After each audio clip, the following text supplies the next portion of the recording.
Okay, final topic, guys. Final topic. The Super Mario Brothers movie got another trailer. And can I just say, this looks absolutely friggin' amazing. It is such fan service. I even don't mind Chris Pratt's voice anymore. I've kind of Well, moved beyond that. I don't really care about that anymore because all of the visuals and all of the fan service which was going into this trailer was just too goddamn perfect. Sarah, what do you think? oh, it's gonna be so good. I'm really excited. I think the sense of humor that they're giving across in these trailers is amazing. And like when I watched the first one, obviously I was super psyched for Jack Black as Bowser, but now I'm getting even more psyched for Charlie Day as Luigi. What a stroke of genius casting there. And there was like a moment where Mario was in the little Tanuki outfit, and I was like, yes, okay, okay, just Yep. okay, more of this. Like, give me more fan service. And the toads are all really cute, and they even point blank say it, like, how are we supposed to do that? We're adorable. I'm like, I know. Oh, it's gonna be brilliant. There was some promo images that came out recently as well. That were just the character and it said like Mario up the side. It had like a little like one line to do with them in the film. I was the one for Peach was just like Peach. She can do anything, and I was like, ugh, could it be more generic? I mean, Yeah. I Yeah. was a bit like that's lame. That's lame. But I do like that they're sort of going against the princess archetype, and she's coming across as a badass, which is great. And I'm always on board with all of that. But I mean, come up with something a little bit more than she could do anything. I'm like, cool, thanks, guys. Thanks for representing the women out there with a very generic one-liner. Um, but the woman who's voicing her, I was like, she sounds great. Who is this? Looked her up on IMDb and realized she's basically in a bunch of things that are on my like movie/TV pile of shame. Queen's Gambit, and The Oh, Witch, which I've heard is the most incredible horror film. Like, and there was something else that I was like, oh yes, I've been Peaky Blinders, which I've never seen. Again, these are things that are on my why have great you not watched shows. this Great like shows. Yeah. list. And so I'm excited to maybe finally get into those in the lead up to Super Mario as well, because she sounds awesome and deserves more than just she Oh, can it's do anything as her Anya Taylor tagline. Joy is Peach. I didn't realize that. Mm. Yeah, no, she's fantastic in Queen's Gambit. Yeah, That's I've heard like amazing really things about that. essential. So She's also in The Northman. I don't know if you've seen that. It's a very different movie. We watched it the other night. Very brutal. no. Scandinavian Norse mythology. It's Mm. fantastic, like really fantastic. But go in expecting a lot of violence, a lot of Viking violence, but really, really Okay. good. Yeah.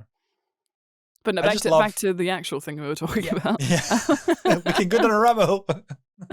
It looks really pretty as well, doesn't it? It looks really just the perfect representation of the games as well. And I've played loads of Super Mario games, so I'm very, very excited for this, Yeah, obviously.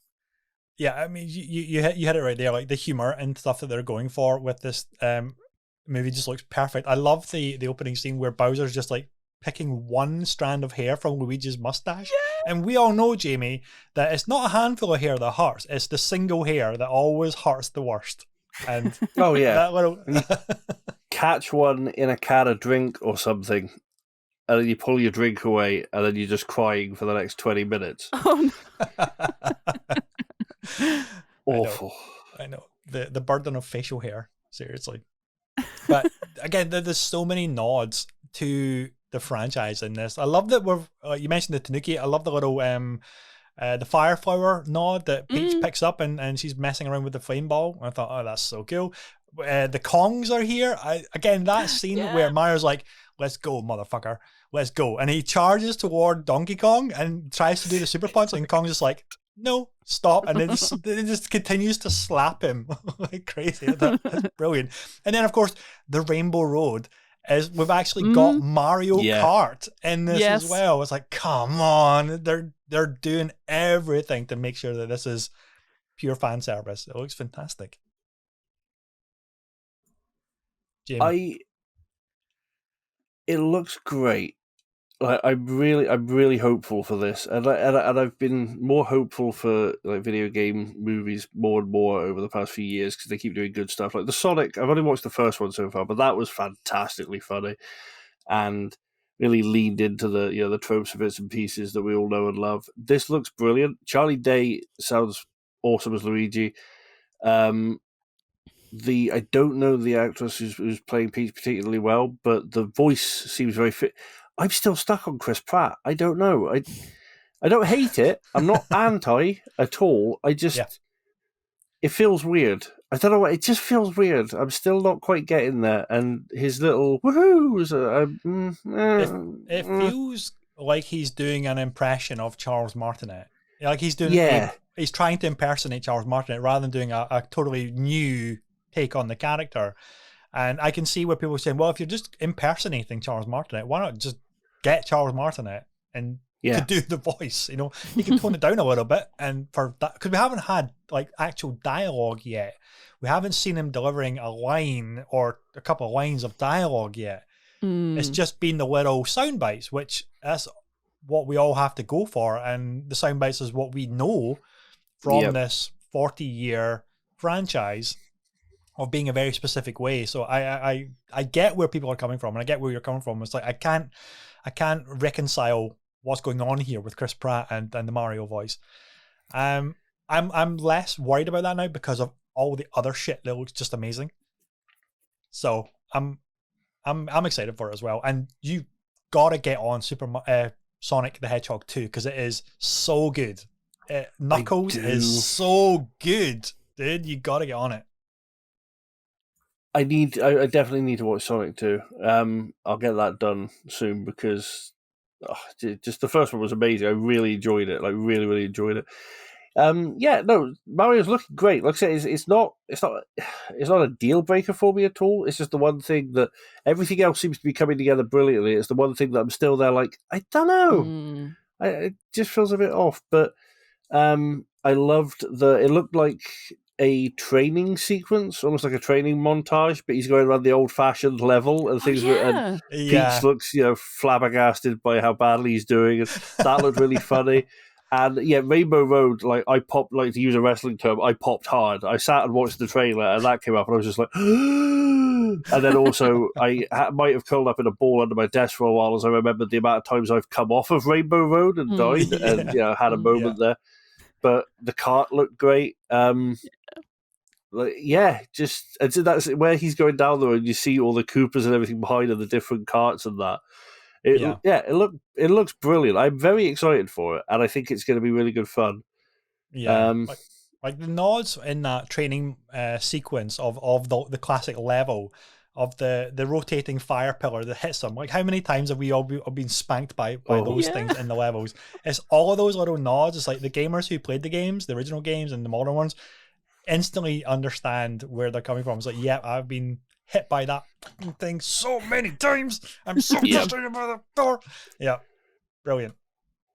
And the dropping platforms and stuff as well. It's like, we've all been cut out by that. And so it's great to see that level of attention to detail. They're not just taking the Mario franchise and doing a random animated movie. They're actually paying attention to the tropes of the games and the experiences that the players had, and adding it in to this new story, which is hugely exciting. Do we have a release date for it yet? I don't know. Is it next year sometime, I suppose? I think it's IMDb says expected April 7th, 2023. April, so, cool. Yeah. Not far then. 3 days after my birthday. So I'm going to have to go see that. Go take Marcus to see it, and we'll have a lot of fun. I think that's another thing as well. It's worth remembering. Like, it's great for us as, I'm old. You two are fine, but it's great for us as fans of established fans of the series. But it's also going to be great for kids because it looks bright and beautiful and funny. It's Illumination; they do good work. And I meant to say as well, that sequence that you talked about with the fire flower, there was something very beautiful about the way that worked. Like that was really almost a little bit sort of Disney-esque, like with that moment, just very soft. That was really sweet. So Yeah, I've got a good feeling about it. Whether I'll ever be able to completely reconcile Chris Pratt as Mario, I don't know. But I think he's gonna like. It's not that I think he's gonna do a bad job. Like, it sounded good. It's just slightly. It's like we said before with Splinter Cell. If it's not Michael Ironside, there's part of you that's going to be going, Yeah. Even if it's a great performance. So. Yeah. I know. I get that. And of course, this is by Illumination Studios, who are behind the Minion movies and Despicable Me and things like that. So the humor and stuff like that is clearly there. You can almost channel all the little Toad people as minions. You can just kind of see that kind of that relationship between them. It's like, perfect, absolutely perfect. I cannot wait.